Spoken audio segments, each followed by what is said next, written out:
What is debt? How debt can be used effectively in today's market? In this video, I am going to share with you my experience about how debt can be used. And a lot of people think like debt is something different.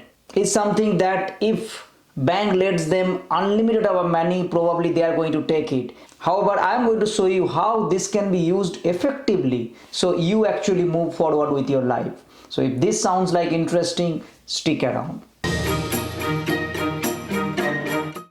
What is debt? Debt is about borrowing money.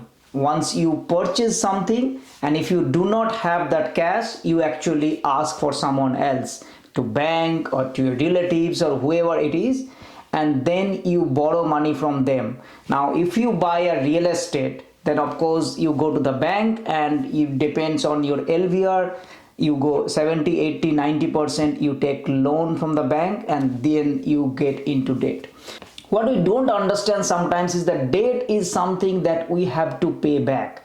There is nothing like we take debt and we do not have to pay. We have to pay back all the debt that we are taking, the bank loan or taking loan from someone else. Hence, we must have an exit strategy of how we can pay off that debt. If we don't have an exit strategy, if we don't have the payoff plan, then it will be very difficult. It is going to be a challenging for you. If you buy a real estate, you make sure that what's your exit plan, when you are going to repay that debt. And if you are taking this for something, buy a whole property for 30 years, and in this market it might be a challenging. That's why my mentor says that if you get into debt, you have to get out of debt. So you must have a clear plan of how you will get out of debt.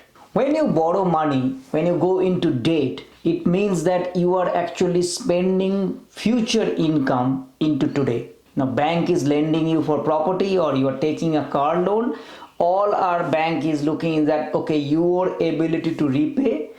In future, you will earn that money and then you will repay them. So spending future income in today is nothing but debt. So you need to make sure that you will be earning sufficiently in future. And there are a lot of assumptions, right? If you're relying on only on your job, then what happens when you lose your job? And if you take too much debt, then the problem will be that you will be tied up with the job for next 20 or 30 years. So having a clear exit strategy is very important. I also want you to think about debt is something like salt. It's little bit is good, but it is too much, it is going to spoil the dish. Similarly, if you take way too much debt and you are not able to pay, then what's going to happen, either if you are buying an asset or if you are buying cars or any other personal debt, then you are actually in trouble. You will have a lot of stress, a lot of anxiety, and eventually you have to sell some of your assets just to pay off the debt. Also want you to think is just because a lender is lending you a lot of money doesn't mean that you have to take, because it is important that you judge with your risk capability, with your borrowing capability, and then you stay with the limit. As I said that it's like salt, you need to also understand that you need to make sure that you are not taking way too much debt.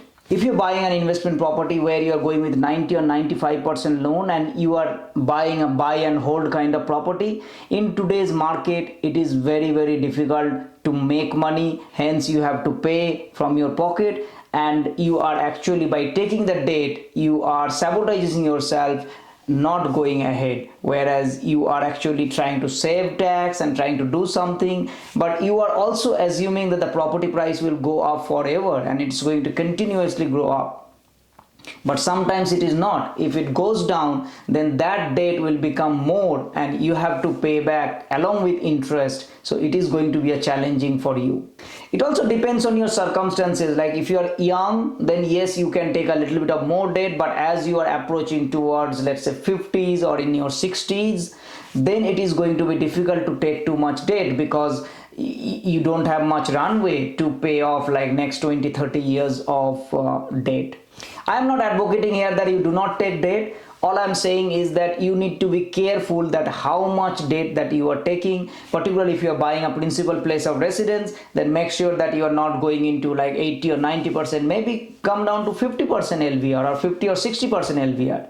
And that will give you a peace and you will also make sure that you are not in trouble in case the property price goes down to 10-20% or even 30%.